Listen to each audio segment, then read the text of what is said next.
Kubo bonke abalaleli nababukeli emakhaya siyanibingelela egameni lenkosi yethu Jesu Kristu.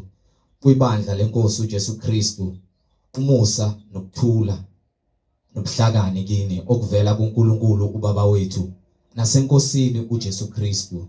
Izwi lenkosi uJesu Kristu leli olilalele njengamanje.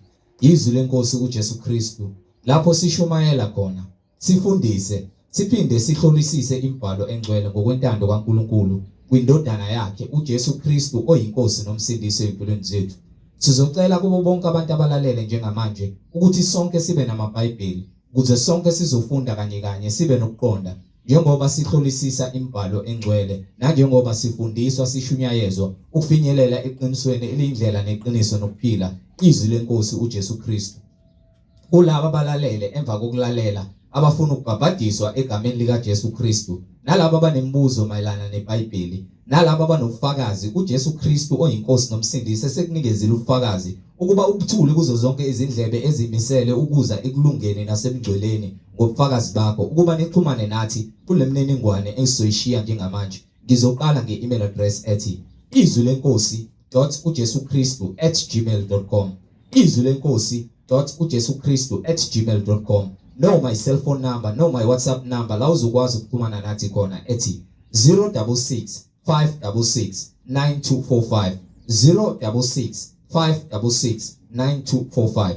Izintshumayelo nezimfundiso zonke ziyatholakala ku-YouTube lapho ungahlala khona phansi uphethe iBhayibheli lakho ulalelisise ukube ngabe lokhu okuzwayo ngamadlebe kuyafakazelwa yini imibhalo engcwele.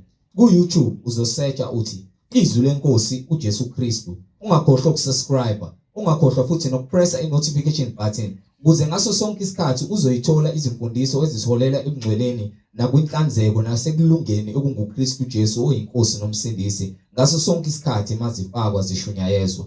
Ungakhohlwa futhi nokusharisha ilink nezihlobo zakho, ikakhulukazi bonke labo ohlanganyela nabo ngaso sonke isikhathi manihlanganyela nithi niyamdumisa uNkulunkulu ngomoya nangeqiniso, nifakazelana ukuthi uJesu Kristu uyinkosi nomsindisi empilweni zenu, ukuze wonke umuntu ahlolisise le mfundiso asuke ifundiswa eshunyayezwa ngayo ayihlolisise ngokwembhalo kube ngabe iyafakazelwa yini imibhalo engcwele njengakho konke sifundiswa khona sishunyayezwa khona sikuhlolisisa ngembhalo engcwele iBhayibheli. So sharisha ilink izwi lenkosi uJesu Kristu. Ake sigobise amakhanda sibonge uBaba wethu osezulwini ngalesikhathi samanje. Baba wethu osezulwini, malingcoliswe igama lakho, umbuso wakho mawufike, intando yakho mayenziwe emhlabeni njengasezulwini. Usiphe namhlanje isinkwa sethu semihla ngemihla. Usithethelela amacala ethu njengoba nathi sibathethelela abasonayo. Ungasingenise ekulingweni kodwa usindise okubi ngokuba umbuso ungowakho namandla nobukhosi uJesu Kristu uyinkosi nomsindisi. Amen. Siyanibingelela nonke balaleli. Yamukelana umfowethu umhlengizondi ozobe sihola ngezwi umoya ongcwele ekhazimulisa inkosi yamakhosi umnini mandla onke yena ongumqali nomphelelisi weimpilo zethu uJesu Kristu. Amen.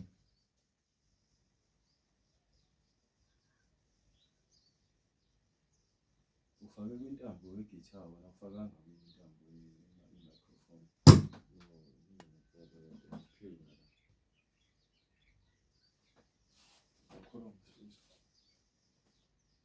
Amen. Sizocela abazalwane nithatha amaBhayibheli ukuthi sizokwazi ukuhambisana uKristu Jesu oyinkosi nomsindisi. Amen.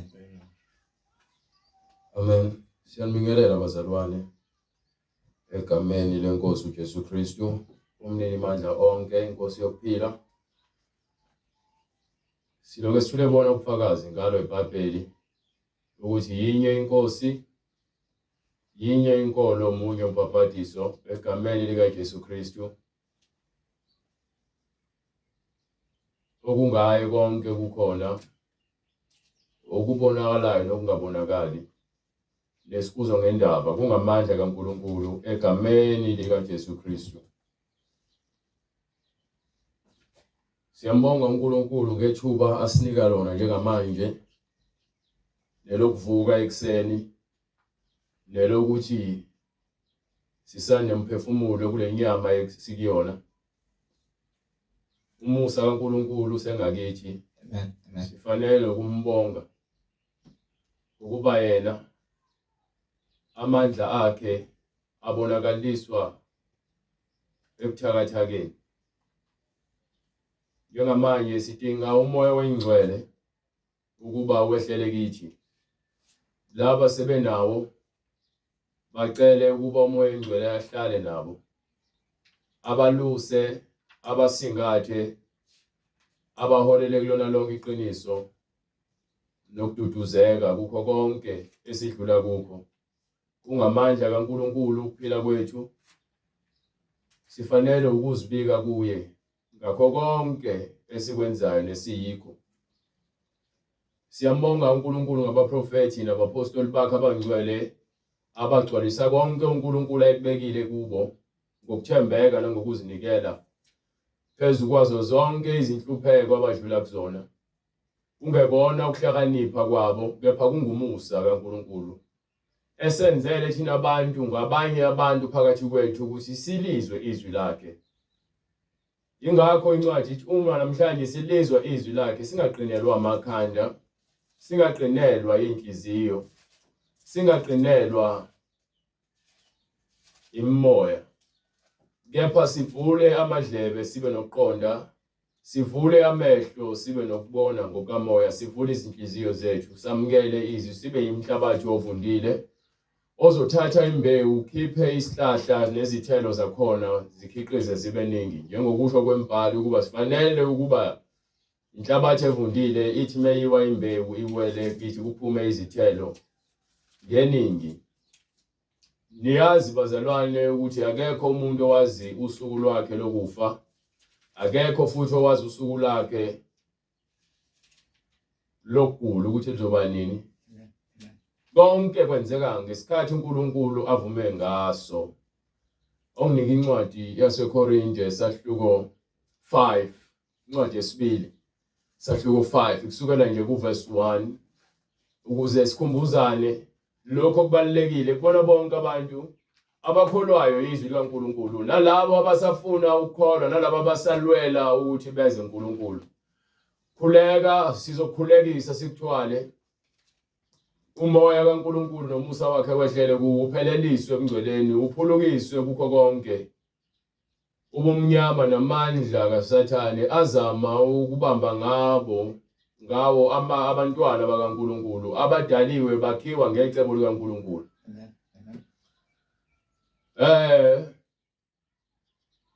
Uma ke sosindisiwe usuzaliwe kabusha ngokomoya. Mesuzelwe kabusha ukuthi yonke into iyona isiyintsha.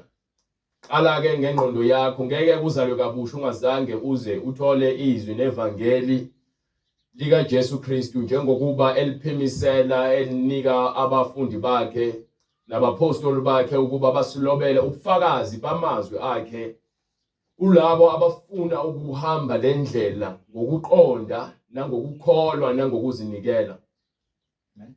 Banike Incwadi yesibili kwabaseKorinte isahluko sesihlanu ivesi lokuqala. Yes. Ngokuba siyazi ukuthi uma indlu yethu yasemhlabeni eyidokodo, indlu yethu yasemhlabeni eyidokodo idilizwa. Okay, nayo indaba ngitshela asazi ukusofanele. Lendlu lo mzimba khulunywa ngalomzimba kuwona esakhile kuwona. Ngokuba sike ekhaya lasemhlabeni. Kepha asikho phambi kobuso bukaNkulunkulu njengokuba sifanele ukuba phambi kwakhe uma sekupheleliswe konke. So uma kuwa lendlu ohleli kuyona njengamanje ungazi ukuthi ingawa nini. Akekho wazi isikhathi sakho ukuthi ngosuku ukuthi uzogula, ngosuku ukuthi uzophila, ngosuku ukuthi uzofa. Konke kwenzeka singazi ngokuba siyazi ngabe siyakwazi ukugwema. Kepha khona into esiyaziyo ukuthi kona ukufa sizofa. Amen. Khona into esiyaziyo ukuthi uNkulunkulu ungcwele nathi sifanele ukuba ngcwele. Ekufeni kwethu sesiyazi ukuthi khona indawo ekuthiwa isihogo nendawo ekuthiwa izulu. Asikaze siye khona kepha ke siyatshelwa ngobufakazi obukhona eBhayibhelini. Isizathu ukuthi wazi ukuthi ke lukhona usuku lokufa ngokuba uyazi ukuthi isinhlabathi lizophendeliwe idokodo lenhlabathi usale umuntu kamoya. So siyazi ukuthi khona ukugula ukuthi ifika leli ukugula sazi kepha kune season yokugula. mekushintsha isizini kuzoba sebusika kufika umkhuhlane wakhona okutshelayo ukuthi seyiyashintsha ke weather manje isimo sezulu sesiyashintsha sekuzobanda seyiyashintsha manje isimo sezulu sekuzoshisa kuyakuthiwa ke khona intwasa ukuthi liyathwasa ihlobo biyathwasa ubusika ukuze ke nawe ube umntwana kaNkulunkulu ngokupheleleyo ugcwalise efanele ukuthwase uqale ungenwe yizwi yoba lezangoma ziyothwasa zisuke zilingisa isimo esibhaliwe ngokwelizwi kaNkulunkulu ukuthi wonke umuntu uyazalwa abasathane bayazalwa kufuneke bafakwe kaSathane ngendlela yakhona ukuze bakwazi ukuhlala ebumnyameni basebenze ngokuzikhandla besebenzela uSathane kanjalo ke nathi bantwana bakaNkulunkulu sifanele ukusindiswa abasebumnyameni basebenzela ubumnyama abazi benzani ngifuna nje ukukhayisela lokho khona uunderstand umuntu mefeba usebenzela ubumnyama akazi ukuthi wenzani kepha lento iba mnandi okwesikhashana uma umuntu ephilela uNkulunkulu uyazi ukuthi wenzani usebenzela ukukhanya uyazi ukuthi uyapi ukhululekile kukho konke kuzomehlela kepha lo wasebumnyameni akakutholi ukuphumula usho iBhayibheli lithi bonke abenzi bokubi abakutholi ukuphumula kukho ukuphumula kwababi akukho ukuthula kwababi kubantwana bakaNkulunkulu zithi noma zifika izilingo neziphepho kepha khona ukuthula basuke benakho ngokuba bathole isethembiso so yabona ke ukuthi lapha kwincwadi yaMathewu bengaphosisi uJesu Kristu esemkhunjini nabafundi bakhe incwadi yaMathewu sahluko 14 lapho khona kufika isiphepho bese emkhunjini hayi bakhaleke baze bavusa uJesu ukuthi hayi siyabhubha mfundisi uyayithola obanike incwadi ngokuka Mathewu isahluko 14 verse 25 yes ngomlinde wesine ebusuku weza kubo ehamba phezulu kolwandle kepha abafundi sebembonile ehamba phezulu kolwandle bashaya luvalo bethi isithunzi bakhala ngokwesaba kodwa uJesu wakhuluma kubo masinyane wathi iyefana nayo but mina bengifuna le khona yena elele uvuka isiphepho olwandle so uJesu usuke ezilalele lele ngokuthula amanzi acishe agcwale sahluko 17 no 7 sahluko 7 nike lencwadi sahluko 7 verse 24 Mathewu so uJesu lapho usuke ngishiye umbonile ngoba u7 yawazi uphetha kanjani yinike usahluko 8 from verse 25 wathi esefikile ngaphesheya ezweni laseGadari wahlangana naye ababili ababekhwele ngamadimoni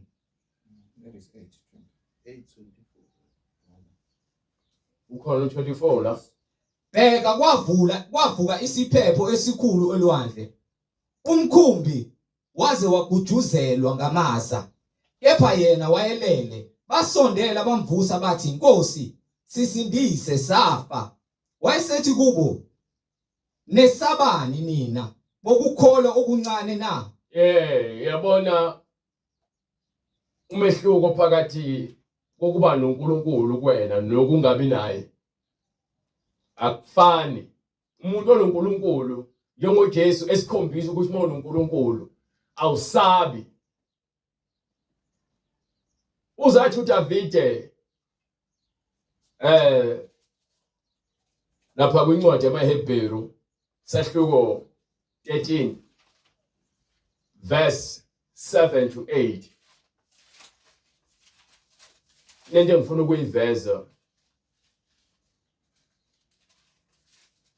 bese ubuyela ngale kuleya ncwadi incwadi kumaHebheru isahluko 13 verse 7 yes bakhumbuleni ababenihola bekhuluma izwi likaNkulunkulu nina niqonda ukuphela kokuhamba kwabo nilingise ukukholwa kwabo uJesu Kristu nguye izolo nanamuhla yebo naphakade. Yes.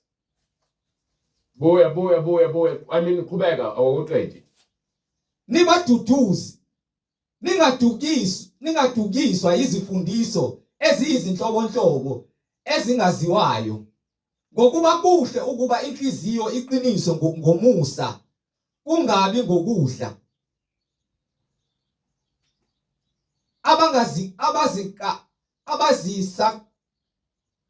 Abazisakazanga ngakho abahamba ngakho. Abangazisakazanga ngakho abahamba ngakho. Sine altara thina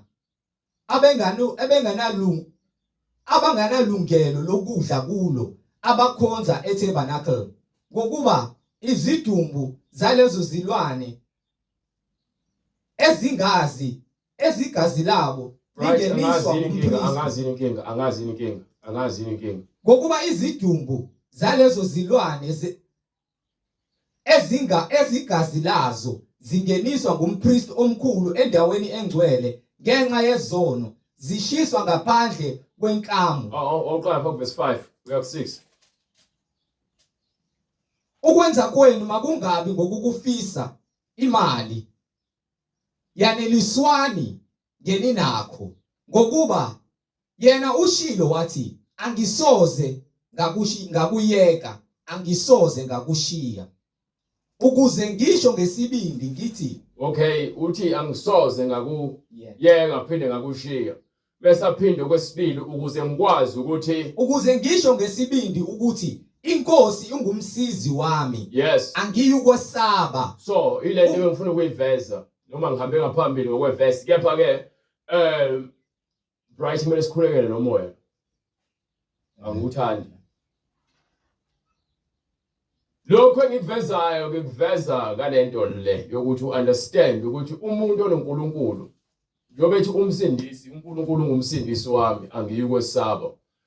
uJesu ngesikhathi nabafundi bakhe kwenzeka lezi zinto ufuna ukubavezela amandla kaNkulunkulu kepha akasho ukuthi ngizokwenza ukuthi ukuze nginikhombise akwenzayo uyakwenza ukuze nathi esingaphandle sikeqele sibone ukuthi umuntu onoNkulunkulu uziphatha kanjani ezimweni ezinzima. So abanawo uNkulunkulu la kepha uphakathi kwabo. Kusho iBhayibheli kwincwadi yakhe abaseKorinte besibili sahluko 6 verse 17 before eze kuthina azongena kuthina kwakumele abe phakathi kwethu. Incwadi kwabaseRoma incwadi yesibili kwabaseKorinte isahluko 6 verse 17. Yes. Ngakho ke phumani phakathi kwabo. Phumani phakathi kwabangakholwayo. Nahlukane nabo. Isho inkosi. Yes. Ningathinti okungcolileyo. Niyeke ukuthinta izinto ezizosingcolisa. Khona ngiyanamukela. Ngokuba yini naye uverse 1 ngibuyele bese ubuyela kulo okhona. Ngifundela uverse 1 ukuthi uthini ingakho incwadi ikhuluma kanje. Kepha thina esisebenza kanye naye. Siyanincenga ukuba ningawamukeleli ize umusa kaNkulunkulu. Usahluko ba 6 verse 1. Usahluko ngifuna usahluko 7 verse 1. Lokho sinalezo zithembiso. Sinezi thembiso bathandwa. Masihlambulule ekungcoleni. Masiphume labusole le verse yakhe lifunde ethi ke ningathinti lutho olungcolile kusho ukuthi manje mawukuthi ube ngcoleni hlambuluka gezwa ngokuthi wena uhlukane nesono uthathe uJesu uvuma izono zakho. Ingakho ethi ningathinti lutho olungcolile bese aphinda athini kuyona le ncwadi leya. Incwadi ngoku yesibili kwabaseKorinte sahluko 6 verse 17. Yes. Ngakho ke phumani phakathi kwabo. Nahlukane nabo isho inkosi. Ningathinti lutho olungcolileyo. Wena osuke wasindiswa ungabusathinti ungcolile. Wena ongakosindiswa phuma ekungcoleni noma wena okaye othi uyakholwa kepha uhlezi ebandleni lamanga phuma khona. Ungabusahlanganyela nabo ukuze wena ke uhambe njengokusho kwezwi likaNkulunkulu. Ungabusahlanganyela ungabusathinta lutho olungcolile. Bekade udla inyama nabantu abahlabela amadlozi ungabusathinta lutho ongcolile. Incwadi yesibili kwabaseKorinti isahluko 6 verse 16 lina kuvumelana kuni ithempeli likaNkuluNkulu nezithombe na? No, ufuna ufunda uverse 17.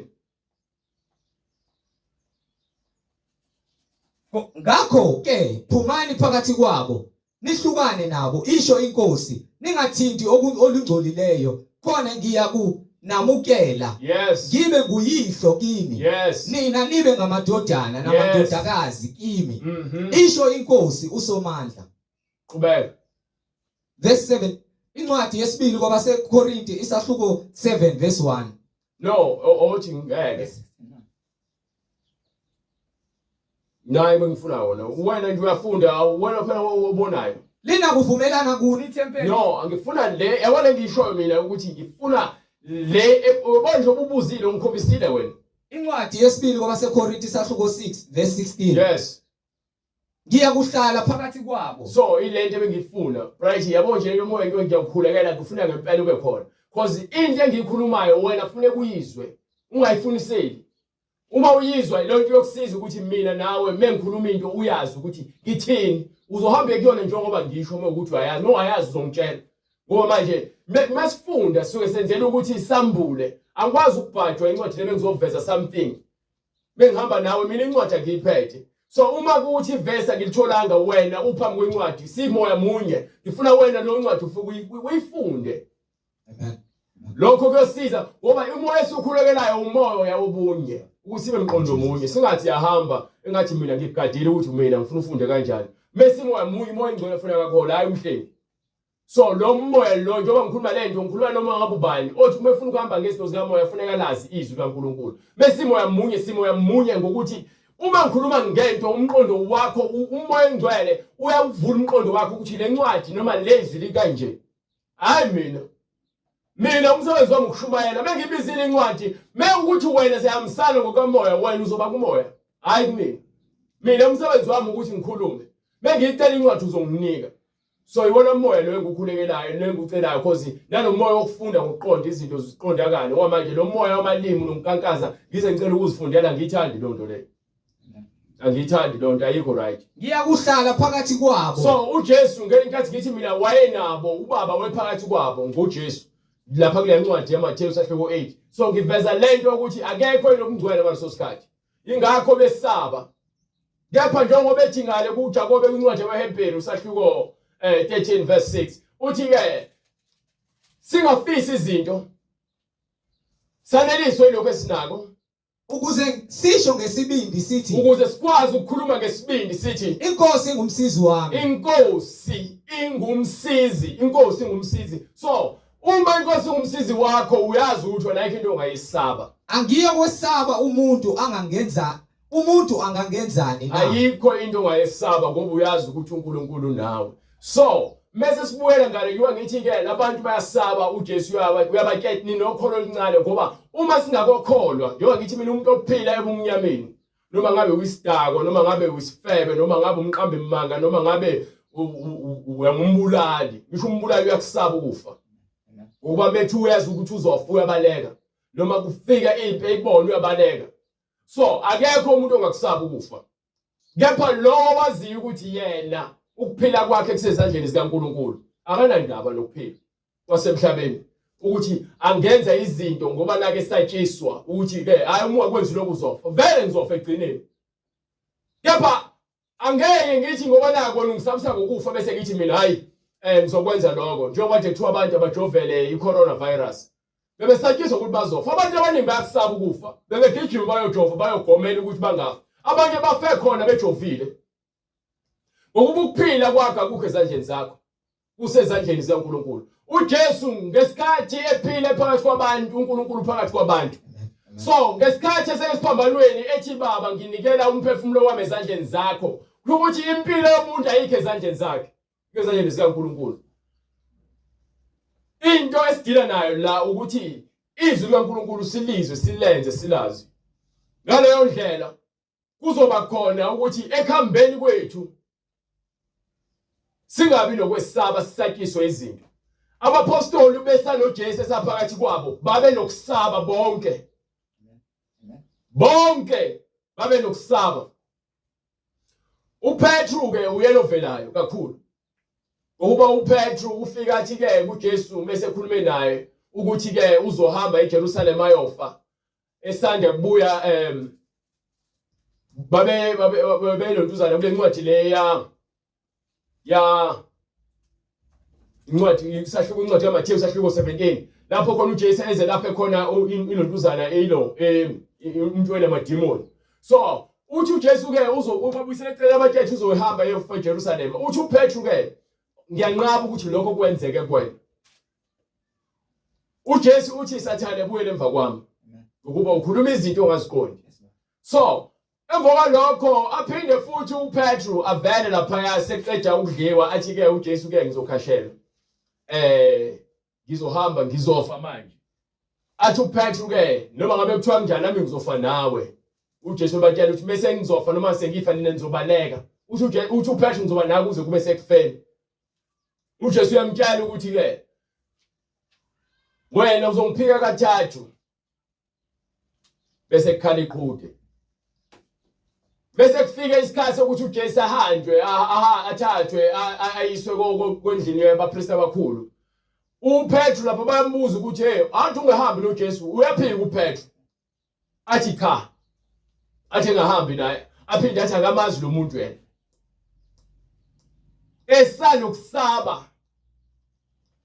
Kepha mase nomoya ingcwele uPetru uyasukuma ashumayele kwincwadi yezenzo. Aphinde futhi kwincwadi yezenzo sahluko 5 uPetru aphinde futhi ashumayele baze baboshwe bashawe ahambe ejabula uPetru ngenxa ukuthi umoya ingcwele wayesenawo. So lento engivezayo ukuthi ngesikhathi uJesu ephakathi kwabo bonke babe nokusaba akekho eqonda. Uma ke ungenaye uJesu njengamanje wasikhuluma uphila impilo yokusaba. Uphila impilo yokusatshiswa. Usathane uyakusabisa. Incwadi yokuqala kaJohane ngithi sahluko ba 4:5 sahluko 4 verse 19 no 18 lekhona ikhuluma ngokuthi akukho kwesaba othandweni. So uma ngekho kwesaba othandweni sidaciselwa ukuthi thina uma siphila kuNkulunkulu akukho okungasehlula kusesabise ukuze thina sivumele isimo esizokufaka ekufeni vele noma esizokwenza wena uphile ngokwesaba siphile kuwena noma sikuphilise ngalondlela. Understand?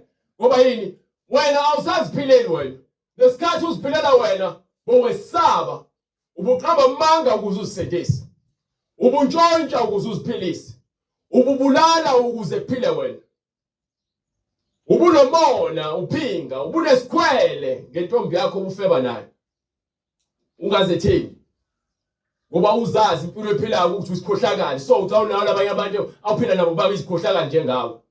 Umoya lowo wokwesaba osukuvela yanokuthi ugqoka impahla ezinamagama noma wena ufuna ukukhuluma ngezinto engazi ukuthi uzenza usiyazi izona zonke izinkulumo ufuna ukuba wena sengathi wazi kakhulu.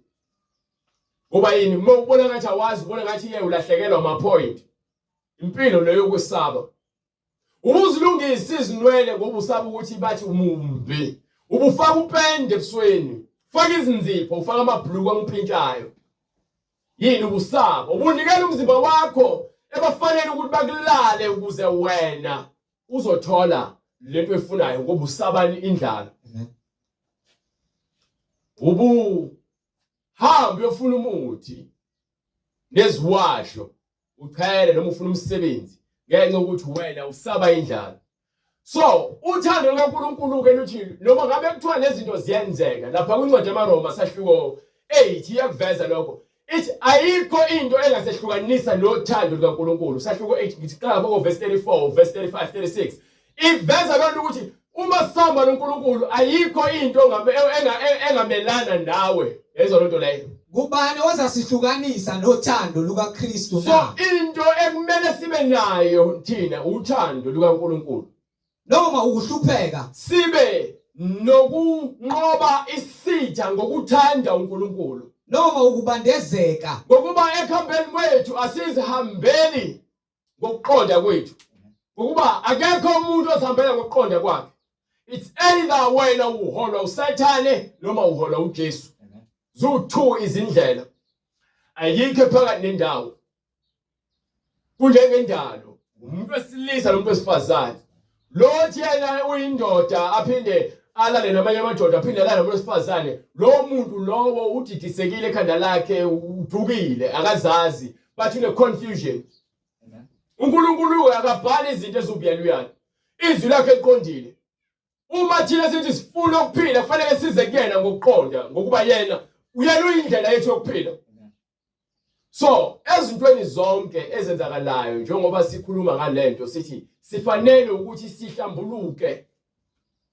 Sigezwe ngesigezo samanzi ngezwi uJesu Kristu ngezwi lakhe. Ngokuba lo mzimba esiphila kuona asinaso isikhathi esisaziyo ukuthi ngabe ngizophila isikhathi esingakanani kulo mzimba. Akekho noyedwa onolwazi. Kuumusa kaNkulunkulu ukuphila kwakho kulezi gameko nezilingo ezingaka ezikona. So umele uqonda njengoba incwadi yesibili baseKorinte sahloko 5 verse 1 igcizelela lokhu esikhuluma ngako manje ukuthi ngokuba siyazi ukuthi uma indlu yethu yasenyameni eyidokodo idilizwa sinesakhiwo esivela kuNkulunkulu, indlu engenziwanga ngezandla, eyaphakade. Le ndlu ephakade yona nje sifunayo. Yaphakade yabona into esikhuluma lento esishumayelayo lithi iBhayibheli kwincwadi yokuqala kwaseKorinte sahloko 3 verse starting from verse 12 noma starting from verse 14. Ngifuna uqonde ukuthi le evangeli leli lihamba kanjani. Incwadi yokuqala kwabaseKorinte isahluko sesithathu verse 14. Yes. Uma umsebenzi womuntu. No. Ngiyaxolisa. Ongiphe usahluko 2. Starting from verse 14. Incwadi yokuqala kwabaseKorinte isahluko sesibili verse 14. Yes. Uma umuntu wemvelo kakwamukeli okukamoya kaNkulunkulu. So inkingi la ekutheni umuntu wemvelo akakwazi ukwamukela okamoya kaNkulunkulu. Yes. Ngokuba kungubuwula kuye. Nayi into okay. Yabona wasishumayela lezi zinto lezi zokuphila kwaphakade noSathane noNkulunkulu, umoya engcwele, umoya wasebumnyameni. Umuntu wenyama, umuntu wemvelo ongenakho ukuqonda, ophila impilo yesono ngenxa ukuthi uSathane usemfakile lo moya ukuthi hey wena uyaziphilela wena impilo yakho sezandleni zakho. Lo muntu lowo akalalele omunye umuntu ngaphandle kokulalela uSathane ophila kuyena emtshela lento afuna ukuyizwa nalento le afuna ukuyenza. Isifebe uma sisajabuliswa ukufeba nesidakwa sajabuliswa utshwala. Ngeke usitshele lutho ngobungcwele kuze kufike uJesu. uJesu uyazifikela kumuntu. So angini mesishumayela sithi abantu baphendulwa yithina. Ungashumayela phambi komuntu oyisifebe nesidakwa nesela bakuzwe kungenzeki lutho. Iminyaka uthi sowahamba emhlabeni kuyimanje uNkulunkulu afike kuyena. Ungashumela phambi kwesigebengu singakuzwa size sifike ejele sihlala iminyaka libuye izwi laNkulunkulu lifike kena yonke into wayikhuluma kuyena ibuye njengoba injalo. Ungashumela iminyaka uhleli nesifebe nomahosha uNkulunkulu amyekelela aze afike embhedeni wasesibhedlela libuye lonke izwi. Wena ufuna ukushumayela abantu bakuzwe baphenduka ngesikhathi ukushumayelana cha uNkulunkulu bebayekelile ukuthi igcwaliseke lokhu okuyintando yabo ukuze kufezeke izwi lakhe kubona. Ingakho kungekho umuntu ongaclaim ukuthi mina wangisindisa ngaphandle kwaJesu Kristu. Amen. Ingakho iBhayibheli lithi umoya ophilisayo. Lo moya lo abantu abaningi bayawuzwa. Kepha bayawuziba ngokuba isikhathi asikakofiki. Ngihlezi ngisho ngithi sinabantu esibathandayo noma kuthiwa umthanda kanani umuntu. Ufuna ukuba abe unkosikazi wakho noma ufuna abe umngani wakho noma ufuna angene emngcweleni. Akukhathaleki noma kuthiwa unemali engakanani. Ngeke ukuthenge ukungcwele. Ngeke ufake umuntu emngcweleni. Ngeke usindise noyedwa umuntu. Ngisho ungahlala nasisangoma usichazele ukuthi lento uNkulunkulu bengakofiki kusona isangoma. ukuchaza kwakho ngeke kube namsebenzi. Nokukhuluma kwami nokushumayela kwami akubanga ngamazwi okuhlakanipha ahungayo. So asikhulumi amazwi thina okukuheha ukuthi hayi uyizwe leli ngikhulumayo ukuthi hayi cha lo muntu lento le uyafuna ngempela uyangithanda. No, iqiniso lokukutshela ukuthi le Bible leli njengoba ithi lapha kwincwadi yesibili baseKorinte sahluko 5 verse 1 ngifuna understand lento le. Incwadi kwabaseKorinte, incwadi yokuqala kwabaseKorinte sahluko 5 verse 1. Yes. Kuyezwakala ngempela ukuthi incwadi yesibili kwabaseKorinte sahluko 5 verse 1. Kubani ngokuba siyazi ukuthi uma indlu yethu yasemhlabeni eyidokodo so osindisiwe uyazi ukuthi le ndlu isazowa. Sinesakhiwo esivela kuNkulunkulu. Kule sakhiwo kulomuntu wenkazimulo okuyiyena kumele sibe naye. Indlu engenziwanga ngezandla. Kepha ke lo ongenabo umngcwele lo ongamazi uJesu lo bathula umtshela lento lena ngeke asayivume. Eyaphakade ezulwini. Ngoba uzokubuza ukuthi lento leyo wakwayibona yini. Umuntu okholwa ngokubona ukholwa into ayibonayo. Ingakho umisangoma mesithi ke nangumuthi nanka amanzi nayintambo ifake esinqeni ifake emqaleni hamba ogcaba hamba obhixa hamba ogqiba hamba ohlaba isilwane faka isiphandla. Lokho abantu bayakholwa bayibona ngoba uzobona umuntu ehamba ngemoto athi akusho ngempela lento iyasebenza. Oba yini yena ufuna lento le. So thina sikhuluma ngezinto ezingabonakali. Sikhuluma ngezinto ekuthiwa ziyimfihlakalo. Ngokuba asikakopheleleliswa kepha konke okukhulunywa eBhayibheli kusukela kwincwadi kaGenesis kuyafakazela ukuthi uNkulunkulu ukhona. uNkulunkulu siphila ngamandla akhe. uNkulunkulu siphila ngomusa wakhe. Akekho oziphilelayo. Uma ufuna ukuhamba noNkulunkulu uyasikhombisa ukuthi ifanele sihambe kanjani. Kepha lento njengoba iveziwe bakhona abazoyikholwa khona abangeke bayikholwe. Livele linjalo izwi kaNkulunkulu. Ukuze ukukholwa kwenu kungemi ngokuhlakanipha kwabantu. Ukukholwa kwethu akufanele kuncike ezintweni eziphathekayo noma ngenxa yomuntu osebenzisa ubuchule bakhe ukuze ke wena ukholwe. Kube ngamandla kaNkulunkulu. Kepha kufanele kube yizwi likaNkulunkulu ekuyilona elisindisa umuntu hayi umhlengi. Kepha ukuhlakanipha sikukhuluma phakathi kwabapheleleyo. So ukuhlakanipha izwi kaNkulunkulu luhlakanipha kumuntu meseqonda noma esekholwa ekholelwe ezwini. Ilapho khona ke ukuhlakanipha kwaNkulunkulu sekuvela ngoba umuntu usuke sezwile izwi ekholwa izwi.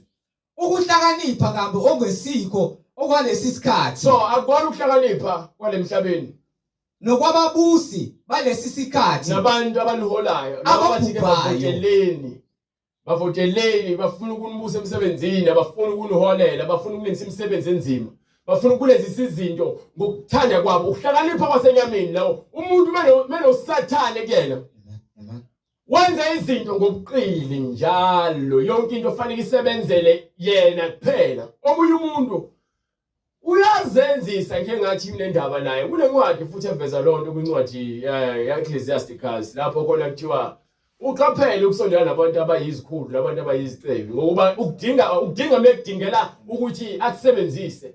Angakhuluma wonke amazwi kuwena mnandi akuphakele ukudla uyothi akaqeda ngawe bese eqedile ukuthi akusebenzise bese akukhiphele lapha kulahlise kwenje noma kwashephisi.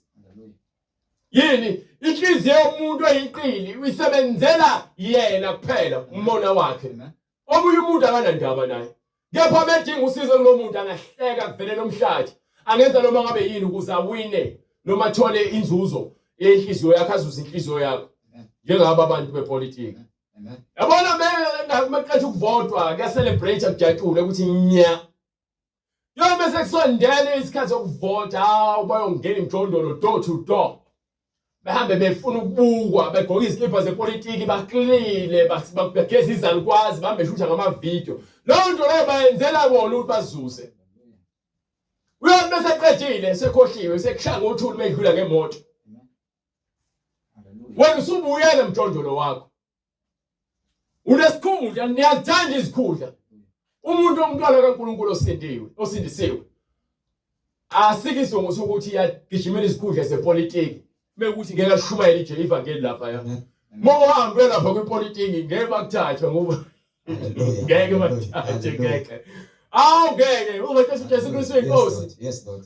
Bebesathi bona abantu besifazane amadoda ngalalana abantu bangazikhipha izisu wena uzobatshela isolo leso bazothola kanjani amavoti ukuthi abantu banika ugwayi wena uthi ugwayi uyekwe ukuthi abantu bayeke bancisha utshwala ngoba bathengwa ngazo lezi zinto lezi ukuze bona bazinikele kusathana imphefumulo yabo nokuphila kwabo bathengwa ngazo lezi zinto ezijabulisa inyama usathane ukunika lezi zinto ozifuna enyameni yakhe ezokujabulisa uNkulunkulu ukunika impilo ezojikela impilo izokulonda manje emhlabeni ngeke kube khona umsindo ekhanda lakho ukuthi yazi anginayo iwashe elithize anginayo impahla ethize ngiyabona impahla yogqoka anginayo imoto ethize ngingenza njani ukuze ngithole ukuthi yonke into efunayo usathane uyakugabisela ngayo hayi ungayithola ngoba le mali ngoba uhambe umnyameni awubheki ukuthi bese ngithwalile kuzokwenzakalani emva kwalokho wena ubheka ukuthi ngizoba nemali akunika imali ngokuthola kwakho kufa ingane kuphuka ingane kufa umfazi kufa ugogo kufa wonke umndeni uzusale wedwa ebusuka ulali imoya ekuhlupha so uzaqe nawo wonke amamiliyoni angungeni abanye bahamba nezimpethu ngaphansi bafaka amaphempasi bebadala kepha bagijima ngezimoto ezibizayo abanye abagezi fanele ageze kanye ngenyanga mhlawumbe ngenxa yanokuthwala abanye kufuneke bahambe bona nje amantombazane emakhilabhini endaweni zobumnandi bawagabisele ngemali baphuzisa utshwala abuye azoyifaka ekamerweni ahambe olala kwelinye ikamero uphume lo moya ahambe uqashe enyangeni ngenxa ukuthi ufuna imali nemali uzolala nomuntu wesifazane abantu abazali bavuka kusenawo le ndoda ayengenzanga lutho kepha akakhathala kangaka kanti hayi uqashile kunento la emsebenzelayo ukuthi yena umsebenzi wakhe ukuthi alanda abantu besifazane bazolala nalesilwana sifuyile yena uzothola imali yena akukho kuphumula kwababi usathane uyakunika yonke into oyifunayo kepha athathe umphefumulo wakhe usesihogweni so uma unoNkulunkulu noJesu uthi awusabi ukuthi yini engakwehlakalela ngokuba wena lowo ongakuwena mkhulu kunasezweni usathane ufuna umphefumulo wakho ukuze awuthathe aye nawe esihogweni iBhayibheli liyafakaza ukuthi wehlile ezulwini ngentukuthelo enkulu ngokuba uyazi isikhathi sakhe esifishane so yonke into oyijabulelayo njengamanje onayo le kwenza wena uketazeke ujabule uzibone ngathi uphethe i-lifestyle uvela ku-TV usha umculo uhamba ngemoto ebizayo unezintombi eziningi unezingane ekusuka eFryhead ukuze kuyovala le Hammersdale uyegoli uhamba uzalisa uzibothi uyindoda ngalokho noma umuntu wesifazane uhambe ulala nabo bonke abantu besilisa ngenxa yemali usathane lokubambile so lo mzimba lo okuwona uya-abuse umzimba lo kuthiwa ngencwadi yokuqala waseKorinte sahluko 6 lapha kuverse 14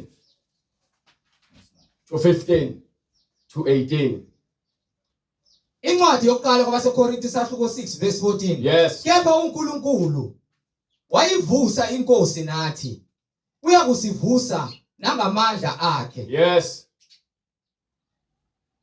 uqala lapha kuverse 9 because verse 9 iyona le efika iveze ukuthi ke nayi indaba le khona kepha anazi yini ukuthi abangalungileyo abayikulidla ifa lombuso kaNkulunkulu na so la fanele lombuso kaNkulunkulu bathi uJesu wavuka uJesu wavuswa ukuthi le impilo le uNkulunkulu asabelele ukuthi siphile wayiphila so isithembiso ukuthi uzovuka emva kwezinsuku ezintathu bemulele ngenxa noNkulunkulu ophilayo kuyena so uthi nathi uma ngase samukele lempilo ayabelwe uNkulunkulu ngesikhathi engena kuyena ukuthi ayiphile nathi sinathola umuso ofanayo ukuthi sivuke kanye noJesu njengoba avuka so evukeni kwethu lapho uma singakwenzi lokhu khona ukuvuka kwabafileyo beyolahlwa khona ukuvuka kwabasindisiweyo beyothola ukuphila okuphakade so siyazi ukuthi njengoba kuthiwa sabelo lempilo le kubhalwe phansi eBhayibhelini uthi abangalungile ngeke baze bawuthole noma bangene embusweni kaNkulunkulu kepha kanazi yini ukuthi abangalungile abayikulidla ifa lombuso kaNkuluNkulu na. Yes. Ningadukiswa. Ningadukiswa. Nazifebe. Izifebe. Nabakhonza izithombe. Labo abakhonza izithombe namadlozi. Naziphingi. Abantu abaphingayo. Nazihlobongi. Abantu abayizihlobongi. Nabesilisa abalala nayo. Izihlobongi amadoda amadala abhizi ahamba ebheka ingane ezincane azozigibela zabafana. Amadoda abheka ingane ezincane khona abafundisi abahamba bebheka ingane zabafana ezincane bezidlwengula njengabafundisi basemaromini abapriest bakhona iyaduma lento yabo thoba gibela ingane zabafana. So izihlobongi lezo bese kuzoba khona amadoda akalalana nayo ngokuvumelana ukuthi bona bayitshaba nokusemthethweni bazolalana namasela nabahahayo abahahayo nazidakwa izidakwa nazithuki izithuki nabaphangi nabaphangayo abayikulidla ifa lombuso kaNkuluNkulu. Ongifundela uverse 18. Balekelani ubufebe. Balekelani ubufebe. Zonke izono azenzayo umuntu zingaphandle komzimba. Ongiphu 17. Kepha ohlangene nenkosi Ohlangene noJesu ungumoya munye naye. So lama ukuthi wena uphila impilo omngcwele noma uthi uyakholwa wena umoya munye nezwi likaNkuluNkulu. uNkulunkulu akasekho phakathi kwethu kepha usephila kithi ngezwi lakhe.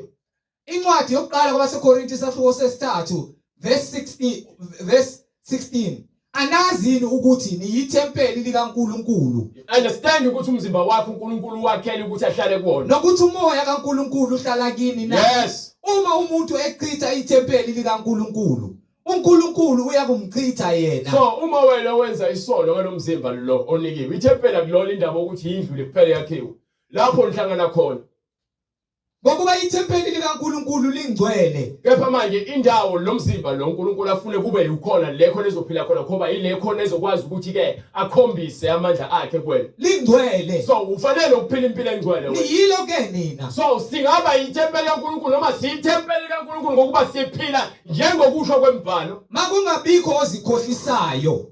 Uma umuntu phakathi kwenu Uma ke sihamba lendlela singazikhohlisi ngoba kunokwenzeka ukuthi phakathi kwabantu sizenza bengcwele kepha mase sisodwa ukukhohlakala kuyanda kube kuningi. Go ahead. Makungabikho ozikhohlisayo uma umuntu phakathi kwenu ethi uhlakaniphile. Yes. Kulesi sikhathi akabe yisiwula. Makabe yisiwula. So ehlakanipheni kwakho ukahlakanipha lokhu ithi incwadi ezaka ukhona indlela ebukeka iyinhle emehlweni lomuntu kepha isiphetho sayo ingokufa. Ukuze ahlakaniphe. Ukuze uhlakaniphe fanele uzitshele ukuthi awazi lutho. Fanele uqala uzitshele. Yabona impakami itshela ukuthi wena wazi konke. But ke ubungcwele ukutshela ukuthi wena vuma ukuthi awazi lutho ukuze ufunde. Wabona leyo ngqondo uNkulunkulu uzosebenza empilweni yakho. Ingakho abantu abaningi bengasindiswa abanye basindisiwe kepha bephila begcwalisa izinkanuko zabo. Yini abafuni ukwamukela ukuthi abazi lutho. Mina nje ngiyavuma ukuthi abazi lutho. So isikhathi esiningi ngisicisha ngifuna ubungcwele eBhayibhelini. Hayi ngoba la ngifuna ukuba ngcono nomunye umuntu. Ngifuna insindiso nje. uNkulunkulu agcwalise insindiso yakhe kumina ukuze bese ngihamba kuyena ngihambe ngokumazi. Mengihamba phakathi kwabantu bambone uNkulunkulu ekhazimula. Ngingazami ukukhuluma uNkulunkulu engazi ukuthi ngimazi kangcono nomunye umuntu. No. iBhayibheli lona lesizayo ukuthi besihamba lendlela le sifunde ukuthi lendlela ihanjwa kanjani. But mawuzozithetha wazi konke wena abantu abaje bazi konke abanalo ulwazi oluphelele. Uthatha izinto azizwayo afuna ukuzihlanganisa bese azenze ngazi ukuthi lento uyayazi. Bese umbuza kahle uyacasuka noma uzogcina esethi hayike nawe uzozibonela angazi ngizophela lapho. Kepha umuntu onolwazi uyakhazela akhombise kuba uwena nje ukuthi uyanqaba ulwazi noma uyanamukela. Kunjalo nje impilo yobungcwele ukuthi vuma ukuthi awazi lutho. Umuntu onolwazi mvumela ukukhazela. Usizakala ngoba ufuna ukufunda hayi umuntu ozithethe uyazi. Bonke siyazi ukuthi uNkulunkulu baphi uyabuza bapha ababhali bapha abahlakaniphi izihlakaniphi zakhe lesikhathi lesi. Yini uNkulunkulu asikhombisa ukuthi akekho umuntu ohlakaniphe ngaphezulu kwakhe. Singahlakaniphi emehlweni ethu. Zonke indlela zomuntu zimhlophe emehlweni akhe kepha uNkulunkulu uyayiqala imimoya. Uyakuvezela no wena uhlakaniphe emehlweni akho wena. Uthethe uyazi wena. Buyela kule ncwadi le yesibili yaseKorinti sahluko 5 ngoba sidila nokuthi vele gcine nisofa. Kepha ke fanele sife sikulungele ukuthi siyazi siyaphi. ukuba ukufa kwethu sijabuliswa ukuthi besihlale emajointini nangabe sohlala ejointini ukushise uzobe ukushisa kunebushisa manje hayi sibushise kwasemnyango hayi ayisibhenge kwasemnyango sazohamba uyobhenga lapha esihogweni hayi uyobhenga kuze kuphele ushatini. Ngokuba siyazi ukuthi uma indlu yethu yasemhlabeni eyidokodo idilizwa sinesakhiwo esivela kuNkulunkulu. Umehluko phakathi kwabantu abakholwayo nabangakholwayo. Abakholwayo bakholwa ilezwi leli ukuthi hayi ungangichomela ngemali yakho, ungangichomela ngempahla zakho, ungangichomela ukuthi umuhle wena ufake izinzipho wena ugqoka kabani. Uyazi uma ufu yaphi. Hayi ngizokwabakithi unamanga. iBhayibheli lithi kunedokodo. Leli lizowa bese bakhona lo mzimba lekumele siyamukele. Yabona uma uphila unaloko qonda ke we understand ukuthi lento ekhulunywa iBhayibheli ukuthi ke uNkulunkulu ungumsindisi wami. Indlu engenziwanga ngezandla. So ke umsindisi wami ngisaba ukuthi umuntu angangenzani futhi angisaba ukuthi yini engangehlakalela ngokuba lo okuyena ongiphethe ungithembise into ongekho noyedwa umuntu emhlabeni ongangithembisa yona. Ukuphila okuphakade nope. Abantu bakuthembisa umshado, ukuthembisa imoto, athembisa umsebenzi, benza izithembiso bangazigcini kepha lesikaNkulunkulu sethembisa akekho ongasephula. Simile sihle sinamandla siyaphila. Abantu abaningi abasifuni ke lesi. Bafuna lesemali. Angithi inyanga nenyanga yazadvertiser. uNkulunkulu wenza ubufakazi ogcwaliswa wabubeka. Akafuneka advertise mina nje ogijimela uNkulunkulu ukuthi hayi uNkulunkulu sengiyakwazi ngicela ukutshela nabanye. Vele uthi ke oselazizwa akatshela umunye umakhelwane wakhe. So umsebenzi wami manje ukuthi ke ngifundise ngamandla kaNkulunkulu. Advertise mina uNkulunkulu ofakazi bakhe. Inyanga isifakazela yona. Ayikhomba umunye umuntu ayekho umuntu okhomba yona. Ngaphandle kwabathakathi bayo abasuke sebeyikhomba ukuthi hayi siyamazi ukhokho vula ubani ukhokho vula ngakunika otikolosho. Kepha uNkulunkulu ufakazela abantu abayinqwaba lezi nyanga zenu nizofana nazo. And bese nifile nazo niyanazo esihogweni. Emsebenzini nasebomnyameni. Benike. Indlu engenziwanga ngezandla eyaphakade esezulwini. Ngenxa yalokho siyabubula silangazelela ukwelakanyiswa ngendlu yethu yasezulwini. So sikhalela ukuthi sifikelele kuloyo ndlu njengamanje sikhalela lokho ukuthi njengoba sikhala sikhuleka sizile ukudla sicela umoya ingcwele ukuthi aphile kithi ngokuba sifuna le mzimba lesithenjiswa yona. Ngokuba simbethe yona asiyikufunyanwa sihambaze. Ngokuba sembethe yona asiyikufunyanwa sihambaze. Yes. Ngokuba thina esisekhona kuleli dokodo sibubula sisindwa ngokuba asithandi ukwambulwa kodwa ukwelakanyiswa ukuze okufayo kugingwe ngokuphilayo. So okufayo ilo mzimba lo nesono esikulo mzimba lo. Kepha lokho esikufunayo thina ilokhu okuthi yabo nje uba ngikhuluma nje kunomuntu okuyena okhulumayo. Lo mzimba lo ugqoke lo moya uNkulunkulu awufakile kumina. So lo muntu lo enginaye njengaphakathi uyena lo ekumele athole ukuphila ozokumele aginge ini ukufa. Ukuba lo mzimba ithi uverse 1 leli dokodo leli lizakuwa. Sifuna idokodo noma indlu engakhiwanga ngezandla. Lapho khona sophila khona ukuphila kwaphakade. Ngokuba thina esisekhona kuleli dokodo sibubula sisindwa ngokuba asithandi ukwambulwa kodwa. No asithandi ukwambulwa kodwa.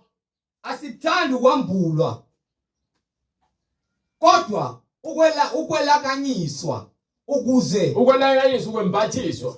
Go ahead. Ukuze okufayo kugingwe ngokuphila. So ukuze lo mzimba noma ufa umphefumulo wami ubuyele uthola ukuphila okuphakade. So lokho ngikuthola njengalezi ukuthi njengoba ngisakule kulo mzimba lo kufanele ngisebenzele ubuhle bukaNkulunkulu. So uma ethi thanda umakhelwane wakho mthandi, uma ethi ungaphuzi ungadakwa abayisidakwa, uma ethi ungantshontshu ungabe yisisela, uma ethi ungabulali ungabe umbulali, uma ethi hlonipha, uma ethi ba nomusa uphe uxolele, kwenze lokho. Ukwenzelani? Ugcwalisa ilungelo lakho elalela. Lokhu bekuthiwa kwenze kuvulela indlela ilungelo lakho emtheni wena uhambe uyongena ezulwini. Thina ukuphila. Hallelujah. Yongena emthini okuphila. Hallelujah. Kepha wasenzela khona lokho nguNkulunkulu. uNkulunkulu usenzele umusa ngobani? ngoJesu Kristu. Wasipha isibambiso esingumoya. Yes. Ngakho simi isibindi ngesikhathi sonke. Yes. Sazi ukuthi nxa ikhaya lethu lisemzimbi hallelujah. Ikhaya lethu lisemzimbeni sihlukene nekhaya elisenkosini. So sinamakhaya amabili njengamanje. Ileli esikulona. Siyisivakashike la. Kepha ekuyilona lapho khona isabelo sokuphila, ileli esingakufinyelela kulona. Lela abantu abaningi abangakholelwa ukuthi likhona. Because abantu abaningi bazi ukuthi uma efuna umuntu wemsamo noma emadlozini noma uya kwabakubo, ayikho lonto leyo. Abanye bathi umuntu mefile uyaphuma yongena komunye umuntu, ayikho lonto leyo. Ngoba nomuntu wakhiwe ngamandla kaNkulunkulu futhi mase file fanele aphinde kulo makhiwe. Akekho umuntu ozophuma yongena enganeni ekuthiwa isazalo noma ingane ekuthiwa hayi yabona lo wenziso kabani ufana nobani impela kusho ukuthi ubani wakho kwangena kulo, ayikho lonto leyo. Akekho umuntu ongena komunye umuntu. Nakuthiwa unabantu abadala ungenwa abantu abadala bangaki umuntu ayedwa ongena amadimoni lawo. Hallelujah. Yes Lord Jesus.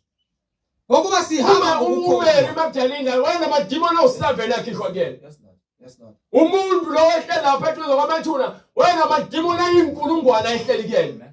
Akhishwa ngene ezingulubeni. So angikwazi ukungena imoya. Le tempeli leli uma kungekho uJesu khona imimoya. Amen. Amen. Lord Jesus. Ingakho uJesu athi ke uma umuntu ke ekhishiwa umoya mumbi uyahamba uzulazule ungayithola indawo bese ubuza obheka lokhishwe khona. Mawufika lapho kungekho lutho uhambe yona nje eminye imimoya. Ubuye ugcwalisa lo uzowisa loyo ndawo. So ukulimala kwalomuntu uzolimala kakhulu. It's the same thing umuntu ekade usindisiwe. Akhishwe udemoni. Angabusahlala nomoya ingcwele. Mase uyahamba umoya ubuye, lo moya uyabuya mzalwane. Ufakazi khona sengisindisiwe. Umoya wakhe ukhipha uNkulunkulu. Ngenxa ukuthi uthi uzinikele ezintweni ezojabulisa inyama, uthi ke ayikancane nje. Lo kancane nje iwona lo ugcina sekukakhulu. Uzithole sewugqozela ivideo yocansi. Iqala ngokubona nje umuntu wesifazane enqunu edansa wambuka, wazinika isikhathi. Iqala ngokuthi hayi wena le nkinga izoshaya kancane. Ukhulu umoya wokuthanda iwayini, ugcina sowusukuma sohamba imlezi iphambana. Ivideo yocansi ngapha. Utshwala ngapha. So kwenza konke.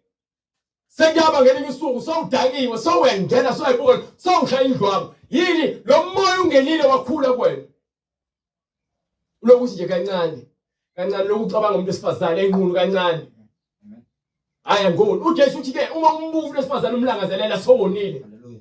Lord Jesus.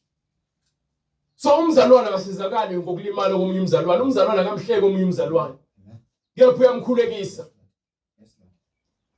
Ingakho kuthiwa vumani izono zenu kwabanye nokwabanye. Yini uNkulunkulu ufuna siqonde ukuthi thina besihamba indlela emngcwele usathane ufuna abantu bahlekane. Ingakho abantu basenyameni bethomelana. Kepha emngcweleni ayisebenzi lonto leyo. Yini ngokuba lo moya kithi awufuni kube khona uqhakeko nomuntu onempakamo phakathi kwabo. So kubalulekile understand ukuthi isono asinamngane isono. Sizobulala yonke into ongabe uzithethe uyiyona. Ngoba ngabe kuthiwa umuhlo kwamanje isikhashana yonke into ihamba kahle, okwesikhashana kumele ukwazi lokho. Amen. Banike le ncwadi bese siyavala.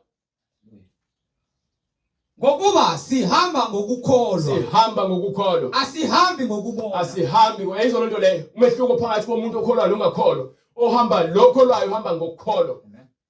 Olungileyo uphila ngokukholwa. Hallelujah. Simi isibindi singathandi kakhulu ukwahlukana nekhaya elisemzimbeni. Yes. sihlale ekhaya elisenkosini. Yes. Ngalokho futhi, thina sisekhaya noma sahlukene nalo, sihlose ukuba sibe ngabathandeka kuye. Yes. Ngokuba thina sonke simelwe ukubonakaliswa phambi kwesihlalo sokwahlulela sikaKristu. So ekugcineni konke izonto leyo akekho umuntu ozothi uzohlulela abantu bakubo bangasekho. Thiwa hayi bafuna ukumvulela badine bamflathele. Funeke nihlabe inkomo khona ezogezwa. Akwazi ukugeza umoya. Ngathi uhlule ukugeza umzimba wakho. Ngokuba thina sonke simelwe ukubonakaliswa phambi kwesihlalo sokwahlulela sikaKristu. Ngisho ngaye esangomeni sekunika intelezi. Uhambe uyogeza ikunqiza intelezi sikufaka igazi thi uyageza uyahlanjululwa. Bakunika iziwash ugeze ngazo. Uhambe uyofakula nje ukhipha amabhathi akho amabhathi ozowakhipha. Akho kugeza ozokugeza ugezwa ngegazi. Igazi lahlula abantu obesehlane thi abageze ngalizono zabo. Akho gazi lezilwane noma izintelezi ihlahla ezidalwa uNkulunkulu eziyogeza ubemsulwa esonweni sakho. Bonke labantu ababulele nalezi ngane ozikhiphile izisu zakhona kumele uvume kuNkulunkulu izono zakho ukuthi wena wonile ukuze ugezwe wena ukuze uthethelelwe. Leyo ukuthi uzohamba izinyanga uhambe uyogeza ngentelezi ukuba naku noma kuthiwa gezela umuntu ongasekho noma kuthiwa nizobuyisana nomuntu osefile ngoba naku nafa ngazwani senizohlaba imbuzi awukhona into ozoyihlabela umuntu osefile lo muntu akanasisabelo ngoba aphilayo ukuze iloyo naloyo amukele njengalokho ekwenzileyo emsebenzini. So into esimele njengamanje ukuthi thina sivume izono zethu kulabo abafuna ukukholwa. Manje ufuna ukuza Jesu vuma ukuthi wena uyisoni awazi lutho ufuna uNkulunkulu akuphelelise ngokuba injongo yempilo yakhe emhlabeni awiqondi. Usathanda ukudonsela umnyameni uNkulunkulu uyakufuna ekhanyeni ukulindile. Ukuze iloyo naloyo amukeliswe njengalokho akwenzile esesemzimbeni. So uyabona wonke umuntu uzokomeliswa ngemisebenzi yakhe ayenzile. Noma emzimbeni noma kuhle noma ngabe kuthiwa kumbi noma ngabe kuthiwa kuhle. You understand? Banike lo ncwadi leyo sayivulile manje. Incwadi uMshumayeli isahluko 12 verse 18. Nakho kuphela kwendaba. Nangu umphela ndaba. Lapho sekuzwakele konke. Lapho sekuzwakele konke. Besabe uNkulunkulu. Besabe uNkulunkulu. Ugcine imiyalo yakhe. Ngokuba lokho kungokwabantu bonke. Vele umfundisi wakhe akaShumayeli kanje. Bafundisi phela banandaba nathi bathanda ukuhlonishwa nje banisisizele ezonweni zenu as long as nifaka imali as long as nibahlonipha nibaniki izipho aninasono phambi kaNkulunkulu nina nithethelele izono zenu ngokuba uNkulunkulu uyakuyisa imisebenzi. Kepha ke khona uNkulunkulu akuyena ongakhethi ubuso bomuntu ekugcineni kwakhe konke sekuphela indaba. Nangu umphela ndaba mesaba uNkulunkulu ngokuba wonke umuntu ngisho lo mfundisi omsabayo lemhlabeni ngisho nale nyango ehambayo ngisho nalabo tikolosho nabo ngisho nalabantu abathwethuliwe wonke umuntu uyakuphuma ayoma phambi kaNkulunkulu ahlulelwe ngokwemisebenzi yakhe noma ngabe yinhle noma ngabe mibi noma ngabe eyaziwe noma ngabe ifihlakele bonke yawambula phambi ilo uNkulunkulu esimkhonzayo thina esimfunayo ukuba yena usiholela ekulungeni noma wathiwa zingakanani izono zakho zivume ngizozigeza mina uzoba mhlophe njengengqe. Vuma izono zakho uyakugezwa ube mhlophe njengoboya bemvu.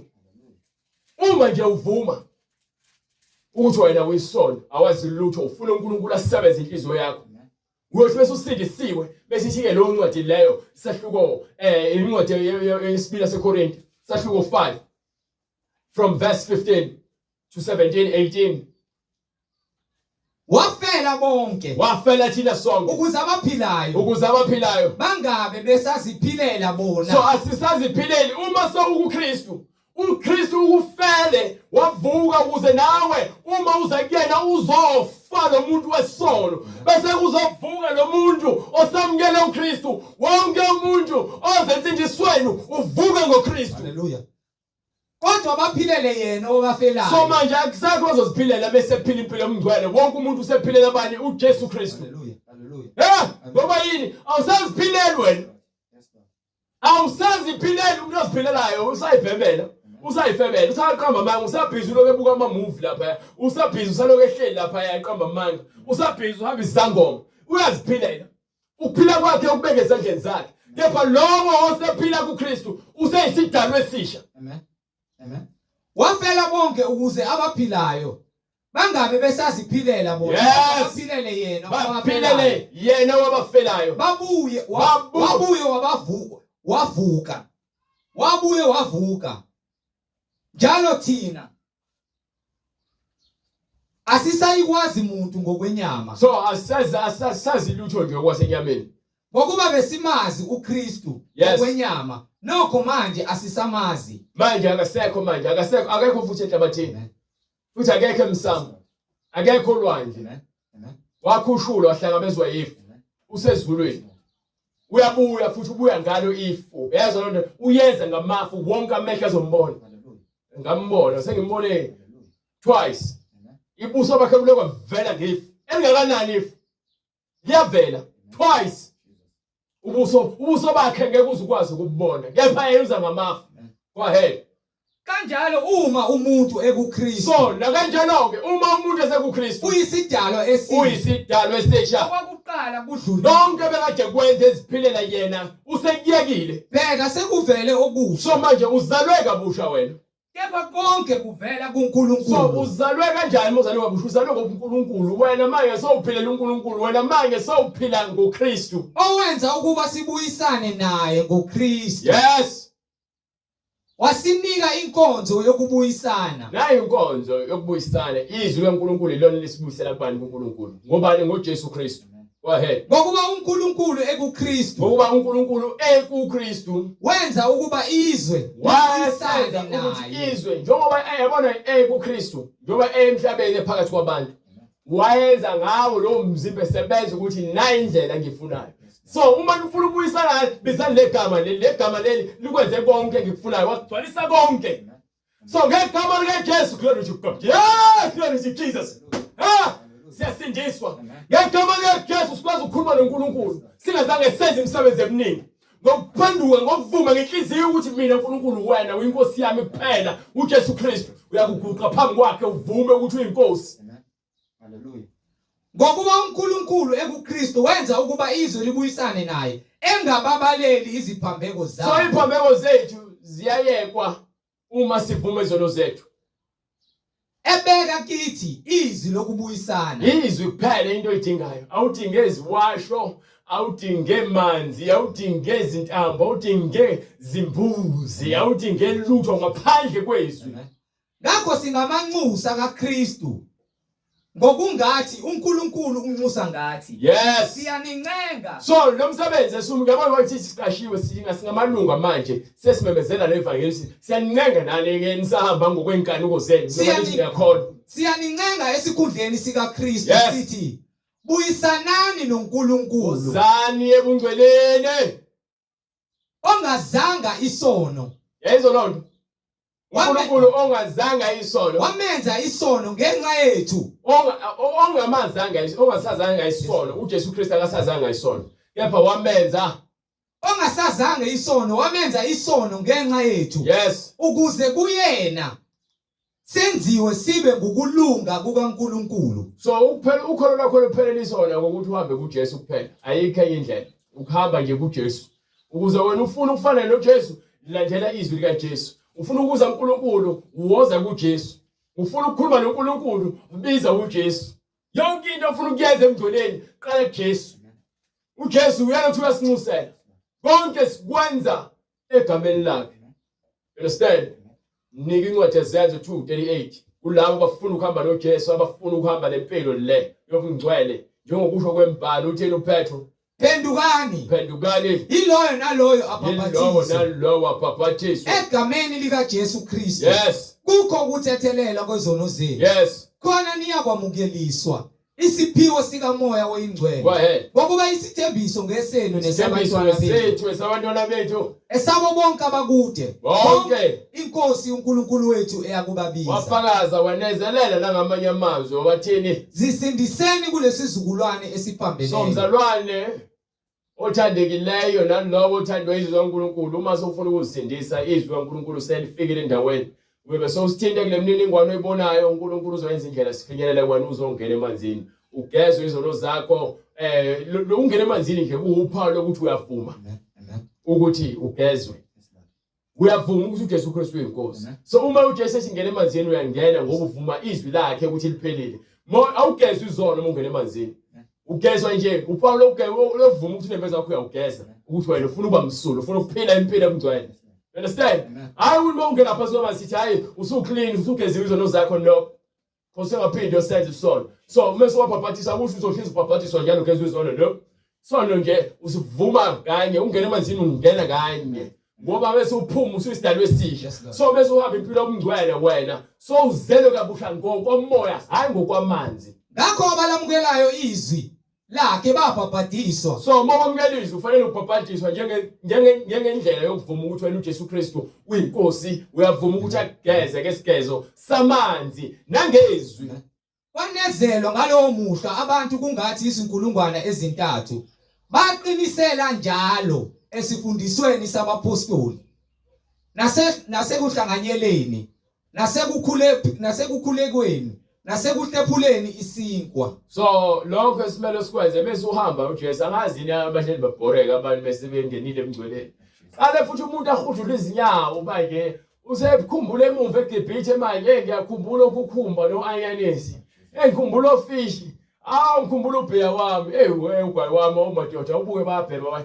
yazi ngikhumbula le yampilo usathana ufuna ukubuyisela emuva ungaleki uvuma khuthazela ukuthi wena bese uthe uyamfuna uJesu wamamukela thanda ukukhuleka hlanganyele nabazalwane thanda ukuzila ukudla ukuze uthobise imisebenzi lenkanuko zenyama yakho izolonto leyo Jesu Kristu uyinkosi siyambonga ngalesikhathi asenzele sona ukuba sisindise siyacela ukuthi siphinde sibonane uNkulunkulu evumile futhi namhlanje lesibili ngomgqibelo ntambama uNkulunkulu evumile uJesu Kristu uyinkosi sophinde sibonane ngamandla kaNkulunkulu sosivula umkhuleko ubhuti ubrother ubaba kaMelongosi ade siyabonga